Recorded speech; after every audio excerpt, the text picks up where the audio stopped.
YCP నేతలపై కేసులు విచారణపై MLC Botsa సంచలన వ్యాఖ్యలు చేశారు. తప్పు చేసిన వాళ్లు శిక్ష అనుభవించాల్సిందే అన్నారు. కానీ తప్పు చేయని వాళ్లపై తప్పుడు కేసులు పెట్టడం మాత్రం కరెక్ట్ కాదన్నారు. ఎన్ని ఎంక్వైరీలైనా చేసుకోండి, భయపడేదే లేదన్నారు బొత్స. ఎలాంటి విచారణకైనా తాను సిద్ధంగా ఉన్నానన్నారు ఎమ్మెల్సీ బొత్స. చెప్తాను, కేసులు పెడుతున్నారు, అధికారులు పెడుతున్నారు, లేదా మామయ్య పెడుతున్నారు, లేదా తీమే పెడుతున్నారు అనే దానికి నేను దానికి పోను. తప్పు చేసిన వాడు శిక్ష అనుభవించవలసిందే. నేను దానికి వ్యతిరేకం కాదు.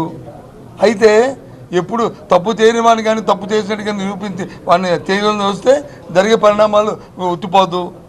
రేపు మళ్ళీ ఇదే రోజులు వస్తుంటాయి. అది గుర్తుంచుకొని ఏ పని చేసినా పర్వాలే.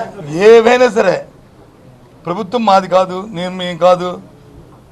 మేము వద్దన్నా ఎంక్వైరీలు మానరు, మేము చేయమన్నా చేయరు. ఏదైనా సరే చేసుకుని తప్పు చేస్తే తప్పు జరుగుతుంది. దానికి ఉంది.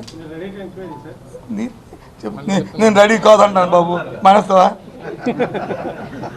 నేను రెడీ కాదంటాను, మానేస్తావా? బాబు అని గెడ్డం పడుకుంటూ మానేస్తావా? లేదు చెయ్యి అంటాను, చేస్తావా? కాదు కదా. ఎందుకు అవన్నీ